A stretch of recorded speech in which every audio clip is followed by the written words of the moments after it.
হরে কৃষ্ণ, রাধে রাধে। আজ একটা খুব সুন্দর পর্ব আমরা শ্রবণ করব। ভক্তিদেবী যখন বললেন যে রাজা পরীক্ষিত এই পাপী কলিযুগকে কেন এখানে থাকতে দিয়েছেন, এর আসার ফলেই তো সব জিনিসের সার বস্তু নষ্ট হয়ে যাচ্ছে। করুণাময় শ্রীহরি এইসব অনাচার কিভাবে সহ্য করছেন? আমার এই সংশয় আপনি নিরসন করুন। অর্থাৎ নারদ মুনিকে তিনি বললেন যে আমার এই যে সংশয় আপনি দূর করুন, আপনার কথায় আমি বড় শান্তি পাচ্ছি। নারদ মুনি বললেন তখন, দেবী, যে তুমি জিজ্ঞাসাই যখন করলে তখন মন দিয়ে শ্রবণ করো, আমি তোমাকে সব খুলে বলবো, তাতে তোমার সব দুঃখ দূর হয়ে যাবে। শ্রীকৃষ্ণ যেদিন এই মর্ত্যলোক ছেড়ে নিজের পরম ধামে চলে গেলেন, সেই দিন থেকেই এই মর্তে সব রকম সাধন ভজন বিঘ্ন সৃষ্টিকারী কলিযুগ প্রবেশ করেছিল। দিগ্বিজয়ের সময় রাজা পরীক্ষিতের নজরে পড়ল কলিযুগ অতি দীনভাবে তার শরণ গ্রহণ করেছিল। তাই মৌমাছির মতো সারগ্রাহী রাজা ঠিক করলেন যে একে বধ করা আমার উচিত হবে না। কারণ যোগ সাধন, তপস্যা বা সমাধি দ্বারা যে ফল লাভ করা যায় না, কলিযুগে সেই ফল অতি উত্তম রূপে একমাত্র শ্রীহরির নাম কীর্তনের দ্বারাই লাভ করা যায়। এই রকম অসার হওয়া সত্ত্বেও শুধুমাত্র একটা দিকে সারযুক্ত হওয়াতে তিনি কলিযুগে জন্মগ্রহণ করা জীবের মঙ্গলের উদ্দেশ্যে তাকে আশ্রয় দিয়েছিলেন।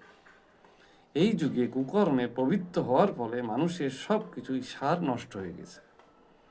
পৃথিবীর সব জিনিস বীজহীন তুষের মতো হয়ে গেছে।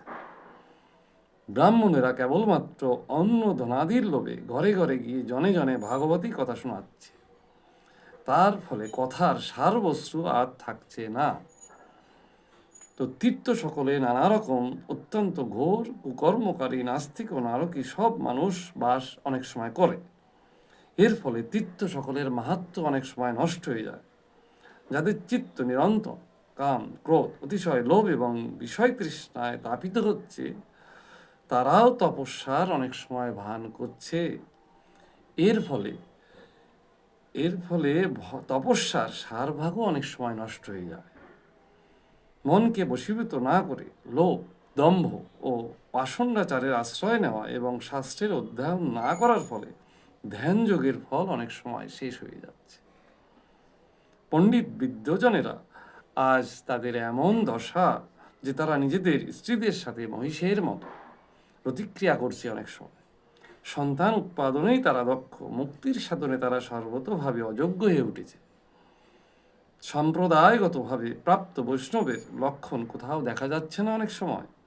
এইভাবে সর্বত্রই সব কিছুর সারভাগ লুপ্ত হয়ে গেছে অনেকটাই।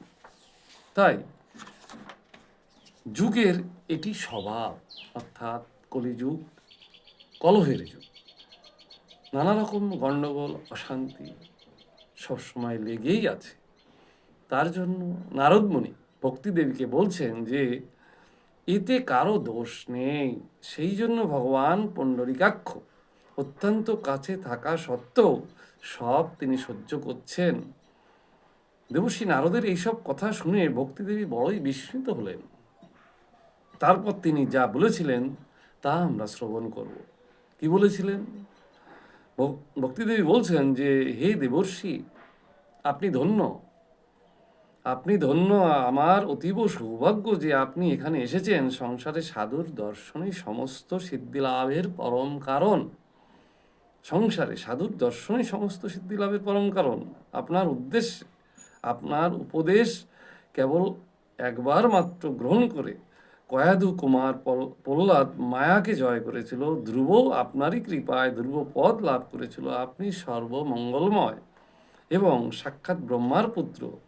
আমি আপনাকে প্রণাম করছি এবং আমরা যারা এই ভাগবত কথামৃত শ্রবণ করছি সবাই ভগবানের শ্রীচরণে প্রণাম জানাবো এবং নারদ মুনির চরণেও প্রণাম জানাবো। অতএব আপনাদের কাছে একটাই বিনীত আবেদন এবং নিবেদন, সবাই হরিকথা শ্রবণ করুন, কৃষ্ণকথা শ্রবণ করুন এবং বাড়িতে ভাগবত অধ্যয়ন করুন। পরবর্তী পর্বে আবার আপনাদের সঙ্গে দেখা হবে। হরে কৃষ্ণ, রাধে রাধে, ভালো থাকবেন।